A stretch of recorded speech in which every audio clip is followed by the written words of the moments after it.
grupo del... Y dos. Sí, ya lo vamos a... Vale. Vamos a ver lo de éteres, entonces vamos a comenzar con ellos.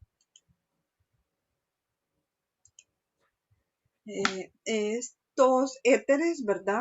Son compuestos de fórmula R o R, así lo representamos, ¿verdad? R, lo que es el grupo alquílico, unido a un oxígeno y a otro R, ¿verdad? Otra cadena carbonada R. Ve usted que la primera es una R simple, digámoslo así, y la segunda es una R prima. ¿Qué quiere decir? Que estas cadenas carbonadas pueden ser o iguales o pueden ser diferentes. Pueden ser dos grupos etílicos, metílicos, ¿verdad? O puede ser una etil y la otra metil. Dice, pueden ser grupos alquílicos o arílicos, ¿verdad? Fenílicos, dice aquí, puede ser un anillo también aromático, ¿verdad? Los éteres podrían considerarse derivados del agua por simple sustitución de los átomos de hidrógeno por el grupo alquílico. En la siguiente figura se nos indica a modo de comparación las estructuras del agua y del metanol. Perdón, se nos indica de modo de comparación las estructuras del agua, del metanol y del dimetiléter. Vemos nosotros aquí tenemos, ¿verdad? Bueno, ahí no tenemos el agua, aquí tenemos un R o R, dice que este es un éter simétrico. Simétrico porque los dos son iguales, ¿verdad? Los dos grupos R son el mismo, digamos, etil o metil. Luego tenemos un R que sus R son diferentes, por eso lleva una R con una comita, ¿verdad? Que me indica a mí que es diferente a la otra R. Este éter es asimétrico. Luego tenemos el éter que es dos R's, dos AR que nos indican que es aromático, ¿verdad? Son dos grupos aromáticos enlazados o unidos entre ellos dos por un oxígeno. Luego tenemos un éter que es aromático y alifático, entonces a este lo consideramos como un éter mixto. Entonces, ¿por qué los dos componentes, ¿verdad? O las dos cadenas unidas al oxígeno son diferentes? Luego tenemos nosotros aquí las estructuras, nomenclatura de los éteres, dice, son compuestos de fórmula general R o R. También A o R o A o, perdón, o AR o AR. Entonces quiere decir, ¿verdad? Alifáticos, que en este caso serían los que son simétricos, ¿verdad? Los simétricos. Lo otro que tenemos un mixto que puede ir aromático y alifático. Y el otro que también es simétrico, ¿verdad? En el cual tenemos nosotros dos grupos aromáticos. Para designar los éteres, por lo general se indican los dos grupos unidos al oxígeno, seguido de la palabra éter. Entonces nosotros elegimos los dos componentes que están unidos al oxígeno y luego le asignamos la palabra éter. Entonces tenemos el primer ejemplo. Gaby, ¿se ve bien la diapositiva o más grandecita?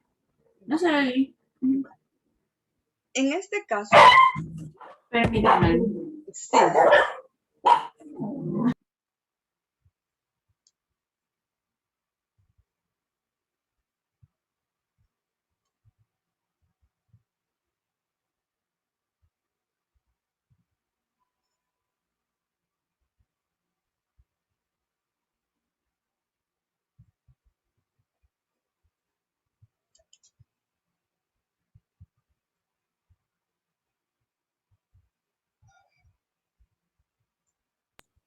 Vaya, ahora sí es que vinieron a revisar aquí algo y los perritos se ponen.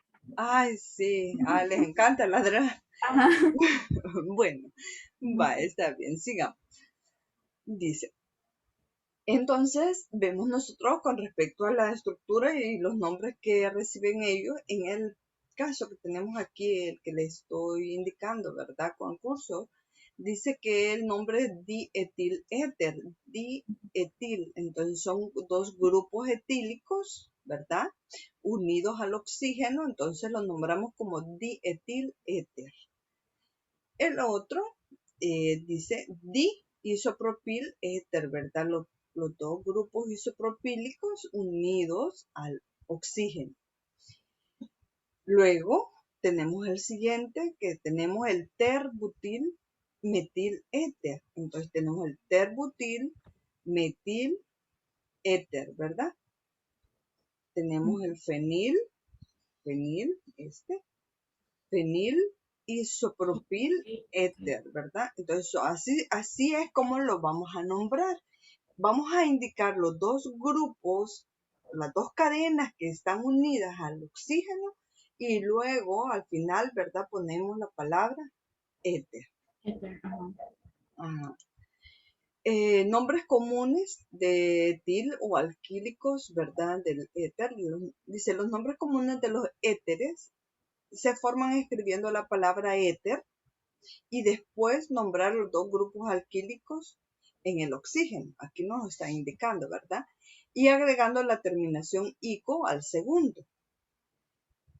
Dice, en el sistema actual, los grupos alquilos deben nombrarse en orden alfabético. Pero muchas personas siguen usando el sistema antiguo, ¿verdad? El cual nombra los dos grupos en orden de complejidad creciente, ¿verdad? Esa es la forma en que se nombraban, ¿verdad? Por ejemplo, si uno de los grupos alquílicos es metilo y el otro es terbutil, el nombre común actual debe ser éter terbutil metílico. Entonces, esto es como ya ha ido cambiando, ¿verdad? La nomenclatura. Pero la mayoría de los químicos usan el nombre común más antiguo, ¿verdad? Éter metil terbutílico. También se abrevia así, ¿verdad? Metil terbutil éter. Aquí. Por sus siglas en inglés. Si ambos grupos son metilo, el nombre es éter dimetílico. Si solo se describe un grupo alquílico en el nombre, implica que el éter es simétrico como el éter etílico. Entonces nosotros decimos éter etílico y sabemos que los dos grupos R que están unidos al oxígeno son dos grupos etílicos. Ajá, son dos grupos etílicos. Los nombres Yupac. ¿Cómo se nombra, digamos, por la nomenclatura Yupac? Dice nombre de alcoxi al alcano. Se le da el nombre de alcoxi al alcano, ¿verdad? A la cadena R.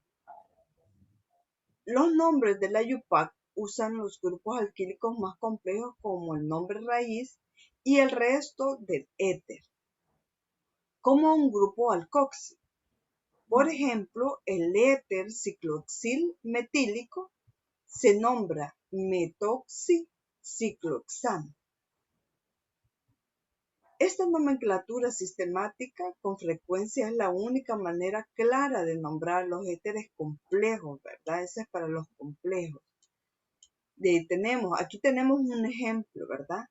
El cual nosotros tenemos metoxi es el primero, el más pequeño, metoxietano, ¿verdad? O también éter etil metílico. Entonces vemos nosotros aquí que para el segundo nombre que él recibe, ¿verdad? Indicando la palabra éter al principio, tiene primero, van en el orden, digamos, alfabético, ¿verdad? Éter, etil, metílico. Luego tenemos el siguiente, este es el metoxi, ¿verdad? Benceno. O también lo nombramos como éter metil fenílico. O también recibe el nombre de anisol. Este es otro nombre que él recibe cuando nosotros lo vemos como el benceno, ¿verdad? Que está sustituido. Este es el anisol. Luego tenemos el siguiente, dice clorometoxi, que es esta parte, ¿verdad? Clorometoxi, pero ese color no nos va mucho. No, muchísimo. Ajá, vamos a ver aquí. Clorometoxi, metano, que es este, ¿verdad? O también lo nombramos como éter clorometil, ¿verdad? Está unido aquí el cloro al grupo metil, metílico, ¿verdad? Asignándole al último, ¿verdad? La terminación aquí, ico, como dice, ¿verdad? Tenemos el siguiente. Este es 3-etoxi, 1, 2, 3, 3-etoxi, aquí, 1,1 dimetil, 1,1 dimetil, ajá, ciclohexano, ¿verdad? Este es el único nombre que se le da.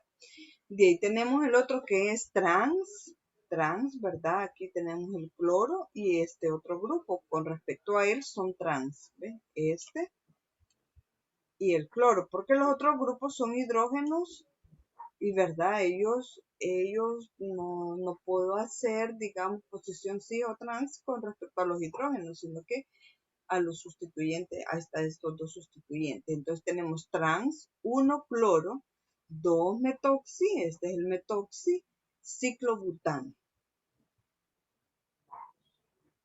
Luego tenemos este 2-etoxi etanol, 2-etoxi, etoxi,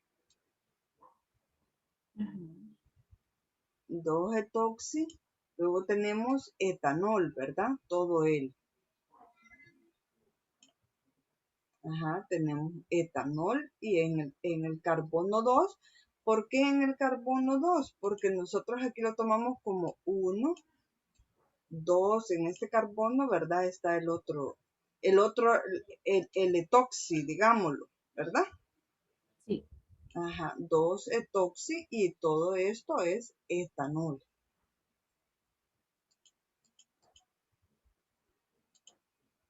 ¿No hay dudas? Por el momento no.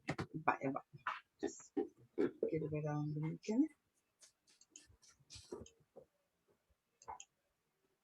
Vamos a. También tenemos la nomenclatura de éteres cíclicos. Los éteres cíclicos son nuestros primeros ejemplos de compuestos heterocíclicos que contienen un anillo en el que un átomo del anillo es un elemento distinto al carbono. Este átomo llamado heteroátomo, así se le llama, ¿verdad? Este átomo se numera como la posición 1 al numerar los átomos del anillo. Los éteres heterocíclicos son éteres especialmente importantes y útiles. Tenemos aquí epóxidos o también llamados oxidanos. Ya, digamos, hemos visto parte de la química de los epóxidos.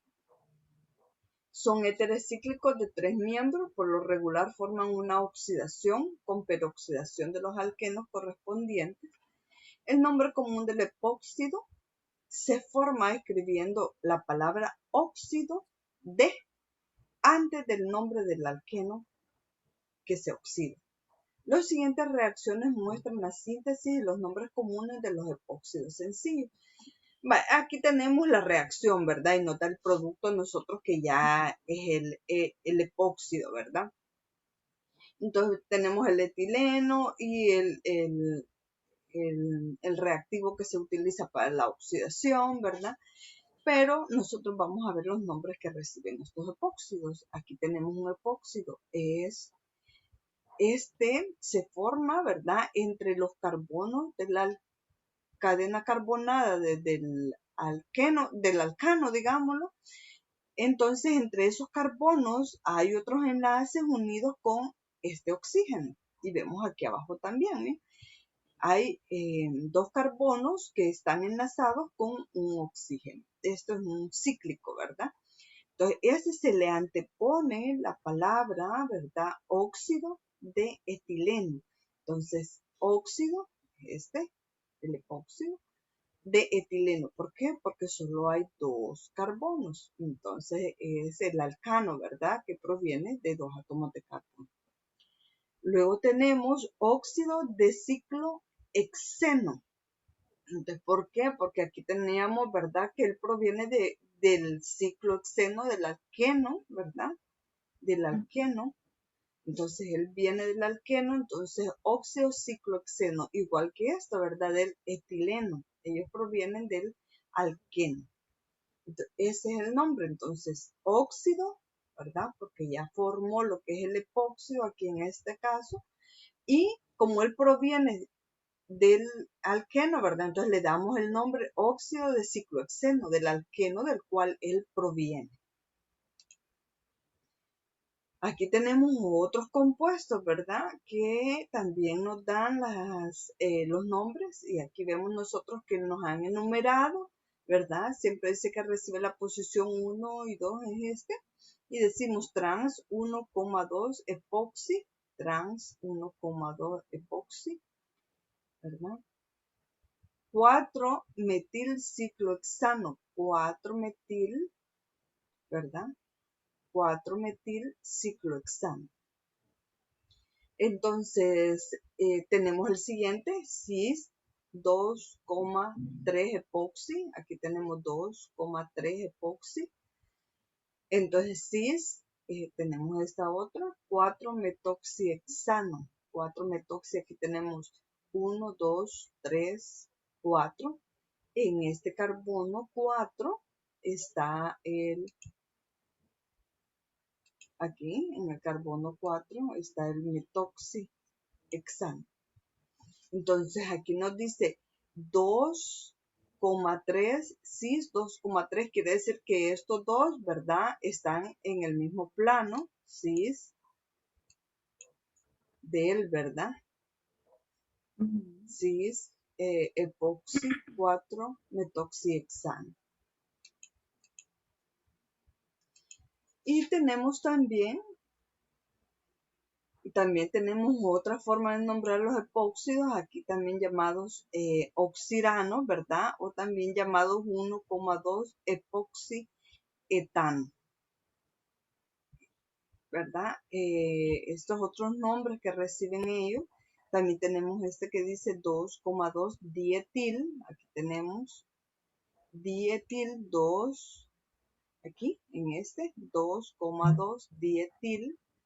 3 isopropil, en el 3 está el isopropil, que es este que estoy marcando en rojito, oxirano. O también 3,4 epoxi, aquí tenemos 3,4, aquí tenemos el 1, 2, 3, 4 para acá, el 3,4 epoxi, 4 etil, 2 metil hexano. Y tenemos el último, donde tenemos trans, 2 metoxitrans, ¿verdad? Este está hacia arriba y el otro está aquí para abajo. Trans, 2 metoxi, 3 metiloxirano. O 1,2 epoxi, 1, aquí, 1 metoxipropano. Entonces, estos son los otros nombres que ellos reciben, ¿verdad? De acuerdo a la nomenclatura. Aquí también tenemos, ¿verdad?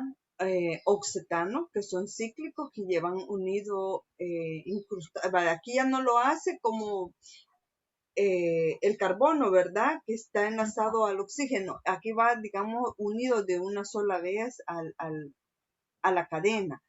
Dice, los oxetanos, los heterocíclicos menos comunes son los oxetanos, que son estos, de 4 miembros. Debido a que estos anillos de 4 miembros están tensionados, son más reactivos que los éteres cíclicos más grandes y los éteres de cadena abierta. Sin embargo, no son tan reactivos como los oxiranos, los epóxidos, que son altamente tensionados. También tenemos los furanos, ¿ven? Los éteres cíclicos de 5 miembros por lo regular se conocen con el nombre del anillo aromático de este grupo. Se llama furano. Aquí nos habla de otro capítulo, ¿verdad? Donde nos también hablan de estos compuestos que son los furanos y de los otros heterocíclicos. El término sistemático oxolano también se usa para un anillo con 5 miembros que contiene un átomo de oxígeno. Así, ¿verdad? Este puede ser el furano, el 3-metoxifurano, ¿verdad? 3, porque este es el que lleva la prioridad 1, 2, 3, 3-metoxifurano. Luego tenemos el tetrahidrofurano, así se llama este tetra, o también llamado oxolano. Son los nombres especiales que ellos reciben, ¿verdad? De acuerdo a la cantidad de átomos de carbono que ellos tengan. Aquí está también los piranos, oxanos. Tenemos el pirano, el 4-metilpirano. Estos son los nombres que ellos reciben, pero aquellos que tienen 6 miembros. Los heterocíclicos de 6 miembros. Entonces son los nombres que ellos reciben, ¿verdad? El 4-metilpirano, 4, ¿verdad? Metilpirano. Y también tenemos aquí el tetrahidropirano, ¿verdad? Oxano. Tenemos aquí también los dioxanos, los éteres heterocíclicos con los átomos de oxígeno, con 2 átomos de oxígeno en un anillo de 6 miembros, se le llama dioxano. La forma más común del dioxano es 1 con los 2 átomos de oxígeno en una relación de 1 a 4. Quiere decir que aquí hay 1 y aquí está el 4. Son las posiciones, ¿verdad?, más comunes. El 1,4-dioxano, ¿verdad? Es miscible en agua y se utiliza mucho como un disolvente polar para reacciones orgánicas. Aquí tenemos el otro que es 4-metil 1,3-dioxano. Y aquí tenemos dibenzo 1,4-dioxano, o también llamado dioxina. Tenemos las propiedades de los éteres. Aquí nos habla de las propiedades físicas de los éteres. Dice algunos de los alcoholes, al igual que los alcoholes, los éteres tienen la misma geometría que la del agua. Los enlaces ROR tienen un ángulo de enlace de aproximadamente tetraédrico y es de 112 grados en el éter dimetílico. El átomo de oxígeno tiene una hibridación sp3 para el átomo de oxígeno, ¿verdad? El átomo de oxígeno electronegativo le da a los éteres un pequeño momento dipolar y los puntos de ebullición de los éteres son con frecuencia un poco más altos que los puntos de ebullición de los alcanos equiparables, ¿verdad? Quiere decir que de aquellos alcanos que tienen igual número de átomos de carbono. También nos dice, nos habla de una tablita donde compara los puntos de ebullición. Dice, los éteres son relativamente estables y no reactivos con varios aspectos, pero algunos éteres reaccionan lentamente con el oxígeno al aire para formar peróxido, compuestos que contienen un enlace oxígeno-oxígeno. Los peróxidos de éteres con baja masa molecular, como el éter diisopropílico y el tetrahidrofurano, son explosivos y extremadamente peligrosos, aún en cantidades pequeñas. Los éteres son muy útiles como disolventes en los laboratorios, pero siempre deben utilizarse con cuidado y no almacenarse por largos periodos. Estos son muy explosivos, ¿verdad? Tenemos aquí. Los éteres presentan unos puntos de ebullición inferiores a los alcoholes, aunque su solubilidad en agua es similar. Dada su importante estabilidad en medio básico, se emplea como disolventes inertes en numerosas reacciones. Aquí tenemos el dietil-éter y el punto de ebullición es de 35 grados centígrados, es bastante bajo, ¿verdad? Y la solubilidad en agua dice que es de 7,5 gramos en 100 mililitros de agua. Tenemos aquí algunos éteres y algunos hidrocarburos. en los cuales, ¿verdad? Tenemos sus puntos de ebullición, vemos como a medida aumenta su peso molecular o su cadena carbonada, ¿verdad? También el punto de ebullición aumenta. Luego lo comparamos con el hidrocarburo de igual número de átomos de carbono, ¿verdad? Digamos de 3, porque aquí el oxígeno se cuenta también como uno, digamos, él tiene 3 en su cadena, igual ¿verdad? Este tiene 5 y 5, entonces vemos nosotros que el punto de ebullición de ellos es un poco menor comparado con el del hidrocarburo. También tenemos este que es, en este caso es un poquito diferente, ¿verdad? Él es 65 y aquí él es 49, pero aquí en el benceno, digamos que tiene el éter, el etoxi, tiene 158 el punto de ebullición y aquí es de 136. Entonces también como recordemos que el oxígeno, ¿verdad? Ya enlazado al carbono, ellos hacen un poco más fuerte ese enlace. Entonces el punto de ebullición puede verse aumentado. Tenemos la síntesis de los éteres. En este caso, ¿verdad? ¿Cómo se obtienen los éteres?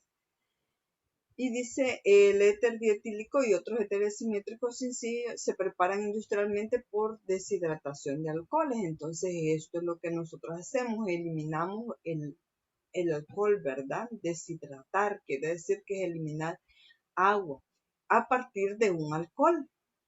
Entonces, nosotros tenemos el alcohol, ¿verdad? Este alcohol sale y aquí tenemos nosotros un tipo de reacción que es un mecanismo SN2, que no nos hemos metido, ¿verdad? En ese punto a ver lo que es esos tipos de reacciones SN1 y SN2. Entonces, pero al saber que es una deshidratación de alcoholes, nosotros sabemos que se elimina agua, ¿verdad? Entonces, al eliminarse agua, y nos da nosotros el respectivo éter. Okay. Este mecanismo, ¿verdad? Nosotros no nos introducimos tanto a los mecanismos, solo a conocer cómo es que se llevan a cabo, digamos, o los tipos de reacciones que nos dan estos productos. También tenemos la síntesis de Williamson, es el método que más se utiliza para la preparación de éteres. Es por medio de la cual un ion alcoxi reacciona con un haluro de alquilo primario o un tiocielato en las reacciones SN2. Entonces, dice, por lo general, el ion alcoxi se prepara por la reacción de un alcohol con una base fuerte como el hidruro de sodio. Aquí tenemos el hidruro de sodio, ¿verdad? Tenemos el respectivo alcohol.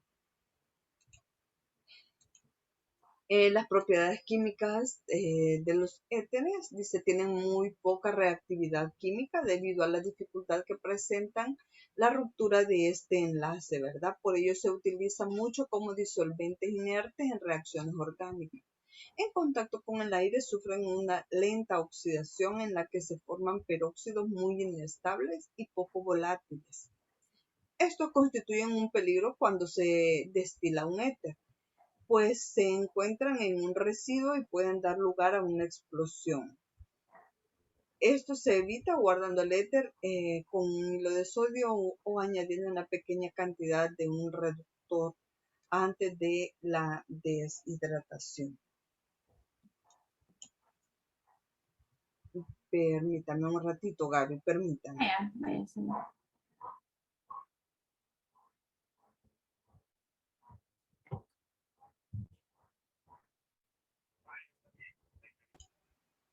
Hola, hola, como que no salgo Hola. de la presentación, ¿verdad? Sí. Vale, voy a seguir. Aquí vamos. Bueno, entonces ellos, como dice, ¿verdad?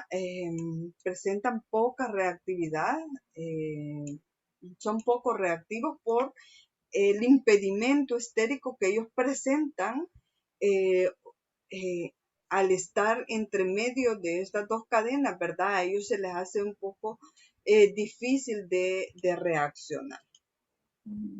Entonces tenemos lo siguiente, ¿verdad? Esta es una reacción de éteres que se llama degradación de ésteres. en la cual nosotros tenemos el diisopropil éter, degradación, ¿verdad? Entonces agregamos un determinado ácido, que este es el ácido bromídrico, en lo cual nosotros obtenemos como producto el bromuro de isopropilo, pero como aquí se da una ruptura en la cual es equitativo, digamos, es simétrico, entonces a mí se me forman dos halogenuros de alquilo, ¿eh? Dos halogenuros de alquilo, por eso es que hay un 2 aquí. Entonces lo mismo sucede con este, ¿verdad? Luego tenemos nosotros aquí como ejemplo el anisol, el ácido hídrico. Entonces aquí, en este caso, no es simétrico, ¿verdad? Se da la ruptura, para un extremo se va lo que es la formación, digamos, aquí del alcohol, y el otro me forma el yoduro de metilo, ¿verdad? El fenol, me forma el fenol y el yoduro de metilo. Luego tenemos aquí,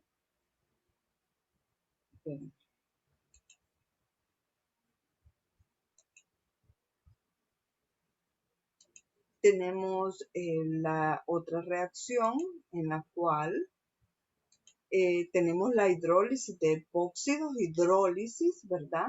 En la cual hay agua, pero aquí al oxígeno va a llegar un hidrógeno y al otro carbono va a llegar el OH.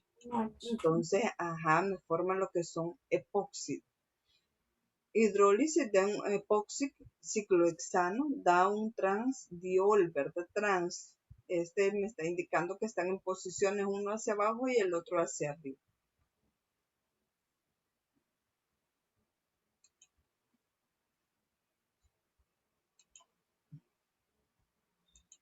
Vamos aquí a continuar.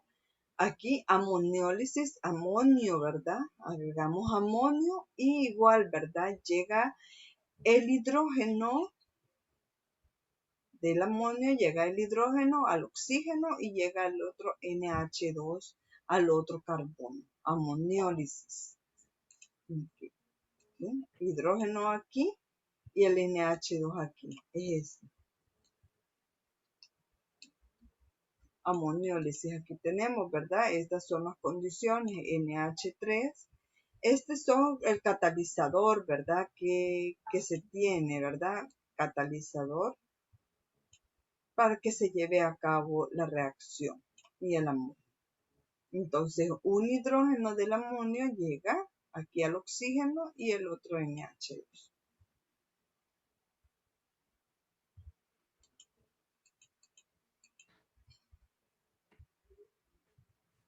Luego tenemos alcohólisis.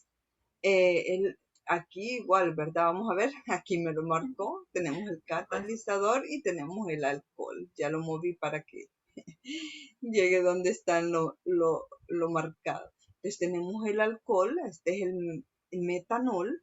El hidrógeno siempre, ¿verdad? Va a llegar aquí, este hidrógeno al oxígeno y el alcano, ¿verdad? Aquí formando lo que es el metox. Entonces todo esto, ¿verdad? Entonces es como una ruptura, veamos aquí, borrémoslo todo.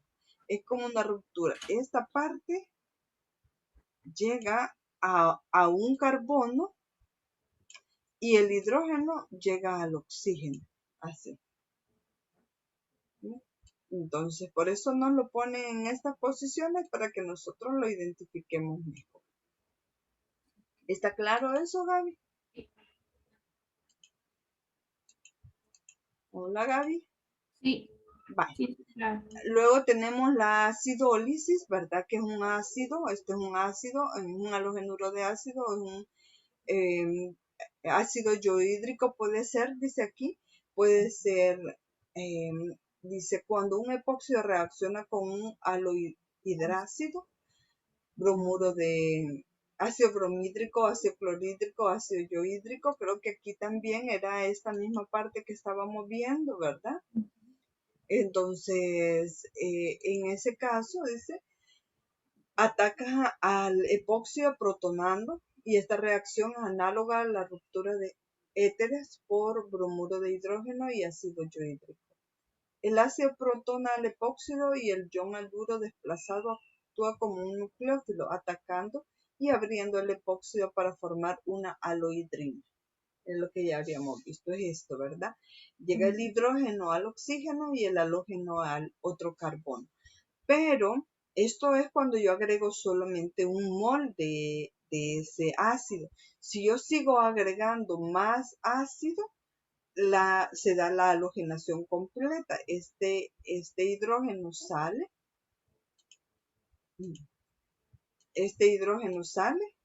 y llega el otro halógeno. Y sale aquí como forma de agua, porque aquí tendría un hidrógeno y el otro. Entonces aquí tendría como producto H2. ¿Estamos bien, Gaby, hasta aquí? Sí. Vamos a continuar entonces. Vamos a pasar al otro tema, porque aquí ya terminamos, digamos, lo que es esto. Voy a dejar de presentar. Y vamos a comenzar con los tioles, sulfuros y disulfuros. Bueno, estos compuestos también están unidos a una cadena R, ¿verdad? Estas cadenas R pueden ser mixtas o pueden ser simétricas, ¿verdad? Pues cuando hablamos de mixtas es que puede haber un aromático, un alifático, o las cadenas R también pueden ser diferentes, ¿verdad? Dice, el átomo de azufre se encuentra en una diversidad de compuestos orgánicos como aminoácidos, coenzimas, detergentes, colorantes, gas mostaza, penicilina, sacarina, sulfas, entre otros. Bueno, usted más que nadie sabe de las sulfas, ¿verdad? Los compuestos de los antibióticos. Dice, los compuestos que contienen azufre hacen posible la vida, pero también hacen desgraciable en ciertas ocasiones, ¿verdad? Las sustancias orgánicas pueden deducirse del sulfuro de hidrógeno en forma similar. Tenemos en estos casos, ¿verdad? El sulfuro de hidrógeno, aquí es el tiol, va un azufre unido a un hidrógeno y a una cadena carbonada. Y luego tenemos los tioéteres, que son el azufre unido a dos R. Entonces, tenemos nosotros, ¿verdad? Sulfuro de hidrógeno, tiol y tioéteres. Son los tipos de compuestos azufrados que podemos encontrar. Los tioles, ¿verdad? Tienen azufre como análogo a los alcoholes. Solían llamarse mercaptanos porque forman complejos muy estables con metales pesados como el arsénico y el mercurio. Aquí tenemos el tiol y ellos reaccionan con un metal pesado, ¿verdad? Y forman un complejo. Ve usted que las cadenas azufradas se unen a ese metal. Entonces, esta reacción lleva 2 moles de ese tiol, ¿verdad? Porque como alargan la cadena y esos azufres donde estaba ubicado el hidrógeno, en este caso, donde estaba ubicado el hidrógeno aquí, se enlazan con el metal. ¿Ve? Y hay una eliminación de hidrógeno. Ese es como un ejemplo de estas reacciones, ¿verdad? Tenemos también aquí dice, el grupo funcional de un tiol es el grupo sulfohídrico, sulfuro e hidrógeno. El tiol más simple es el metanotiol. El ángulo de enlace del metanotiol es de 100.3 grados. El análogo con azufre de un alcohol se llama tiol. El sufijo ti se deriva del griego teón, que significa azufre, o en la literatura más antigua mercaptano, que literalmente significa compuestos que captan mercurio. Y es lo que estábamos viendo en ¿verdad? En esta reacción. Entonces, por eso es que derivan sus nombres. De ellos es que derivan sus nombres.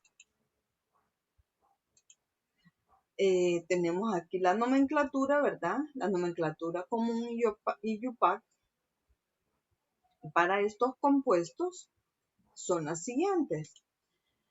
Dice, el prefijo tío indica que el azufre ha sustituido al oxígeno en un compuesto orgánico. Entonces, ¿qué quiere decir esto?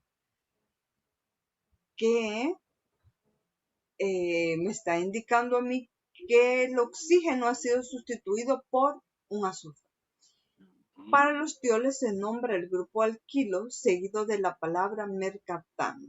De ejemplo, tenemos metil, metilmercaptano. Metilmercaptano.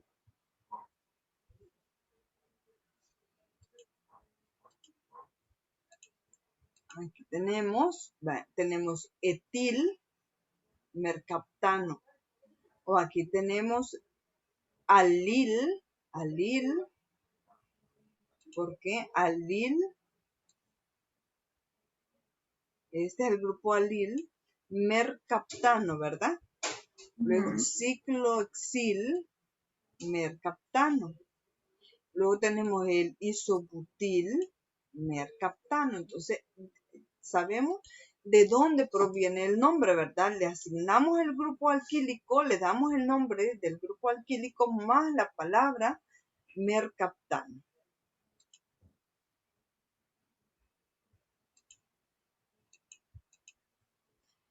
Aquí está la nomenclatura UPAC. En el sistema UPAC, los nombres de los análogos azufrados de los alcoholes se forman adicionando los sufijos tiol, ditiol, etc. al nombre del hidrocarburo que tengan como base. Entonces tenemos ¿verdad? Etan 1,2 etano tiol. Ditiol. Perdón, 1,2 etano ditiol, porque tenemos dos, ¿verdad? Tenemos el primero también aquí, que está aquí, y decimos nosotros metano tiol. Ajá. ¿Y aquí cómo lo nombraríamos, Gaby?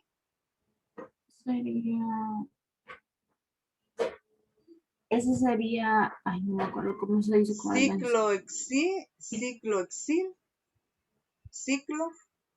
ciclohexil tiol. Ajá.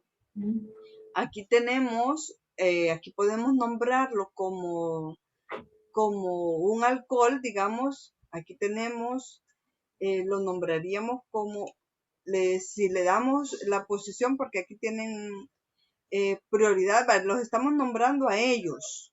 Sí. Entonces, uno, ¿verdad? Aquí sería, si lo nombramos como a ellos como prioridad, 1 y aquí 2.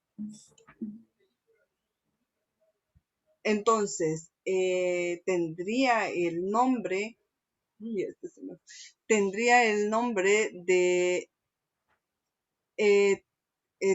etanol 2, etanol tiol, porque tenemos la posición 1, ¿verdad?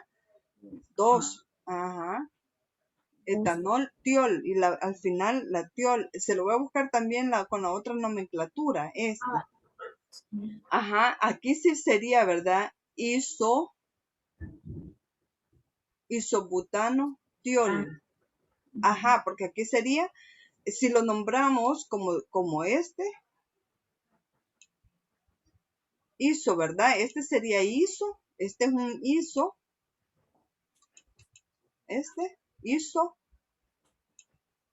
isobutano tiol. Ajá. O también, ¿verdad? Aquí también lo podríamos nombrar como si lo nombramos como 1, 2, 2 metil propanotiol. Ajá, 2 metil propanotiol. Entonces están las dos formas, ¿verdad? Si lo nombramos como la común o como la UPAC. Pero la UPAC sí ya lleva la numeración. Como siempre, ¿verdad? Como siempre ya va numerado.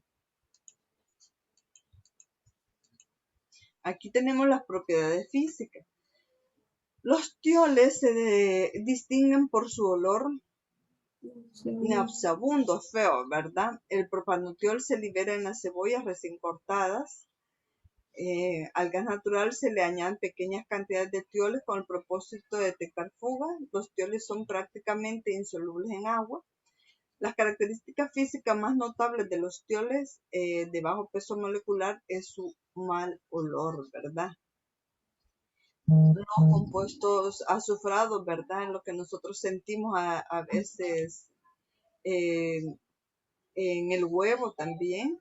Los tioles de bajo peso molecular son notables por sus olores fuertes y desagradables, como los que se asocian a la cebolla, a los ajos, a los zorrillos, al gas natural. Eso es totalmente inodoro y puede ocasionar explosiones mortales si una fuga del mismo pasa desapercibida. Por consiguiente, se le añade una cantidad pequeña de tiol para dotarlo de olor y que las fugas de gas puedan detectarse, ¿verdad? Eso ya lo hemos visto. Los puntos de ebullición. ¿Qué vamos a hablar de estos puntos de ebullición? Dice, los puntos de ebullición, dice, son la polaridad muy baja del enlace azufre e hidrógeno, poca formación de puentes de hidrógeno, ellos no pueden formar puentes de hidrógeno, tienen puntos de ebullición más bajos que los correspondientes alcoholes. La solubilidad, ¿qué pasa con la solubilidad de ellos? Dice, los tioles no forman puentes de hidrógeno con el agua, lo que hace que sean menos solubles que los alcoholes del mismo número de átomos de carbono. Entonces, los alcoholes sí, ¿verdad? Son solubles en agua porque forman puentes de hidrógeno, en cambio ellos no los forman. Estos, ¿cómo se forman los tioles? Se forman a partir de los haluros de alquilo, tenemos un haluro de alquilo, por desplazamiento con un ion disulfuro en solución etanólica. Aquí tenemos la solución etanólica y tenemos el haluro de alquilo. Entonces aquí tenemos la formación de lo que es el tiol, el correspondiente tiol, ¿verdad? Permítame, Gaby, que se me está descargando esto. Vaya, ¿sabes?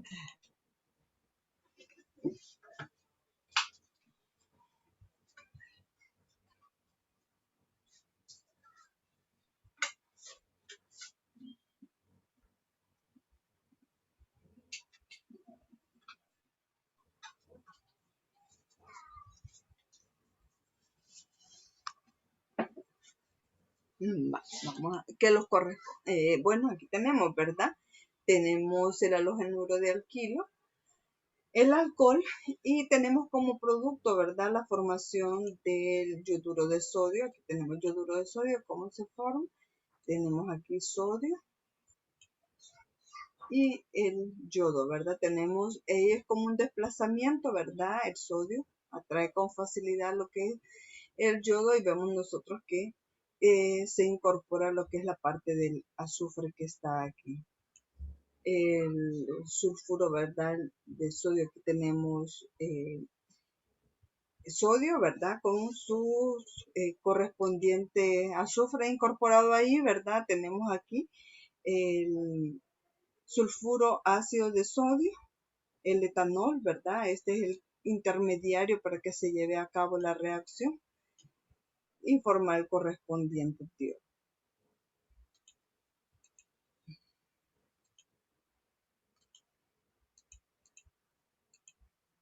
Aquí tenemos otro método para preparar tioles con el reactivo de Grignard y azufre, ¿verdad? Tenemos el reactivo de Grignard y azufre y así, ¿verdad? También es otro procedimiento en el cual hay la formación de tiol. Tenemos las propiedades químicas de estos. Dice, las propiedades químicas más importantes de los tioles para los seres vivientes es el hecho de que los tioles forman compuestos insolubles con iones metálicos. Ya lo hemos visto al principio, como los del mercurio, ¿verdad? Ya le había explicado la reacción, cómo es que se lleva a cabo ahí y es una de las reacciones más importantes que ellos presentan. La formación de complejos de metales pesados. Tenemos también la acidez de los tioles. Dice, el sulfuro de hidrógeno es un ácido más fuerte que el agua. Entonces tenemos el agua, ¿verdad? Tiene un pK de 15.7 Y tenemos el sulfuro de hidrógeno hidrolizado, ¿verdad? Con sus iones y tiene un pKa de 15.0. De manera similar, dice, los tioles son ácidos más fuertes que los alcoholes. Entonces, cuando nosotros los queremos comparar con un alcohol, ¿verdad? ¿Quién va a ser más fuerte? Va a ser el tiol. Reacciones de oxidación de los tioles. Los tioles pueden oxidarse, ¿verdad? Cuando un tiol se trata con oxidantes suaves como el yodo, sufre una reacción de acoplamiento para formar un disulfuro, compuesto que contiene enlaces azufre. Entonces tenemos nosotros aquí el ejemplo, ¿verdad? Tengo el tiol, pero son 2 átomos o 2 moles de ese tiol. Entonces con yodo necesito 2 moles porque como la reacción se lleva a cabo entre una unión azufre-azufre, este hidrógeno sale, esto que está enmarcado aquí, sale, miren, aquí, sale, como forma de ácido yohídrico, porque es el yodo, ¿verdad? Que está aquí. Entonces forma ácido yohídrico y se da la unión entre esos 2 azufres. Y vamos a ver aquí, lo puedo borrar si gusta para que lo veamos de diferente forma. Ellos 2 son los que se unen, ¿ves? Estos, que es esta unión. Entonces el hidrógeno sale de esta reacción, sale y forma, ¿verdad? Lo que es el ácido yohídrico con el yodo que está aquí. Aquí está, 2 moles más yodo y forman los correspondientes tiol. Una reacción de oxidación. Una reacción de oxidación.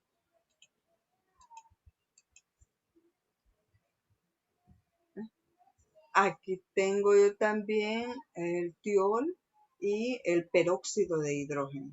También es la misma reacción de oxidación, pero aquí como producto lo que hay es agua, porque como es peróxido, ¿verdad? Aquí hay hidrógeno más agua, entonces siempre, ¿verdad? La unión entre los 2 átomos de azufre y agua. Aquí lo tenemos, ¿sí? Los tioles son oxidados con oxidantes fuertes como el ácido nítrico, produciendo ácidos sulfónicos, ¿vale? Cuando yo tengo el tiol y ácido nítrico, yo obtengo lo que es un ácido sulfónico. Tiol más ácido nítrico, obtengo lo que es el ácido sulfónico. La primera reacción que veíamos con el yodo es con un oxidante débil. Este es con un oxidante fuerte. Esa es la diferencia, ¿verdad? Sí.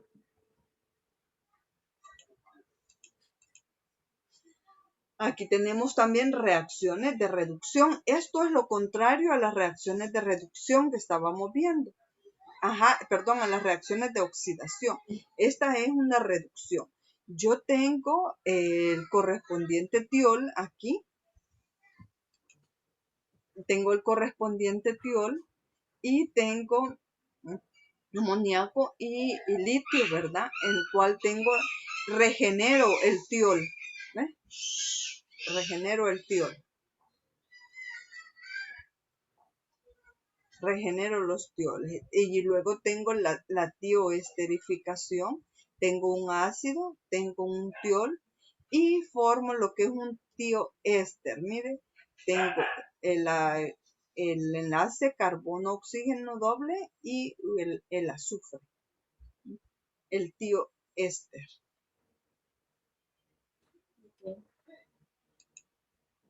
Luego tengo tioéteres o sulfuros también. Aquí tioéteres o sulfuros, que es donde yo tengo enlazado un azufre y 2 grupos alquílicos. Los análogos sulfurosos de los éteres se llaman tioéteres o también sulfuros de alquilo. En cuanto a sus propiedades físicas, se pueden decir que tienen puntos de ebullición bajos y son esencialmente insolubles en agua. Pues mire, tenemos nosotros aquí, ¿verdad? Que hay un grupo como cetónico y un grupo azufrado. Aquí también podemos encontrar un grupo amino.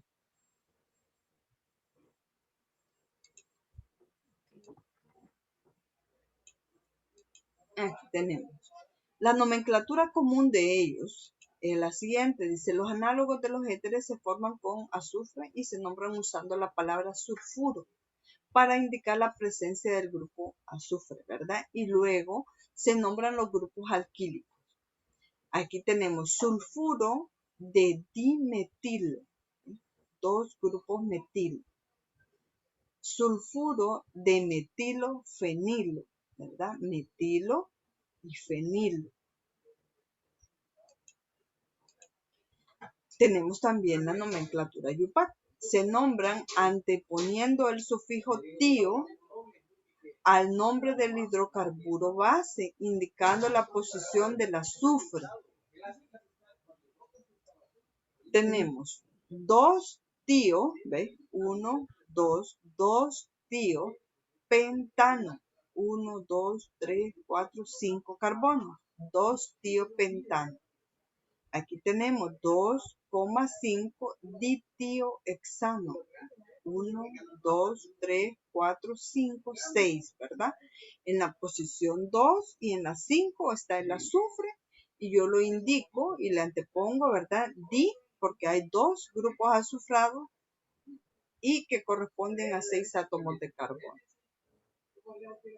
Luego tengo este que es 1, 2, 3. 1-fenilo, ¿verdad? Aquí está el azufre, fenilo.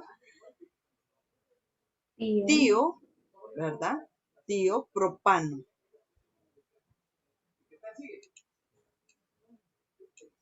Tío propano. Luego tenemos, ¿verdad? También los otros compuestos. Los disulfuros son semejantes a los éteres. Se nombran por nomenclatura común y IUPAC. Entonces, aquí tenemos, en nomenclatura común se antepone la palabra disulfuro de metil, seguido del grupo alquilo o arilo. Vaya, tenemos el primer ejemplo. Aquí tenemos disulfuro de dimetilo, disulfuro de dimetilo.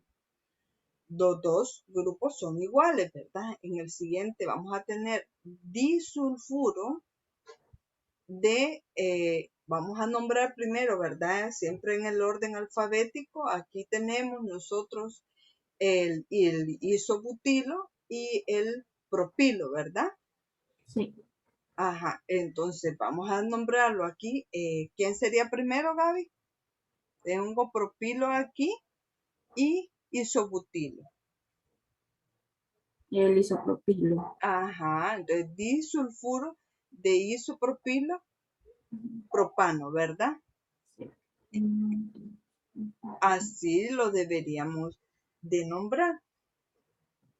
Y el siguiente, ¿verdad? Aquí tenemos también disulfuro. Primero, nombrar, ¿verdad? El disulfuro bencil. Este es fenil, metil, ¿verdad? Entonces, tenemos los dos grupos que tenemos que nombrarlos de acuerdo también al orden alfabético. Aquí tenemos los otras familias que tenemos de compuestos azufrados, ¿verdad? También se encuentran los sulfóxidos y sulfonas, que son productos de oxidación de los sulfuros, y así se tiene que corresponden a la fórmula general para un sulfóxido y que corresponde a una sulfona. Ejemplo, ¿verdad? Aquí tenemos las sulfonas y los sulfóxidos. Quiero ver si, no sé por qué los nombres no me los guardo. Pero tenemos sulfonas y sulfóxidos. Permítame un segundo, Gaby. Vale, sí. Vamos a continuar. Pero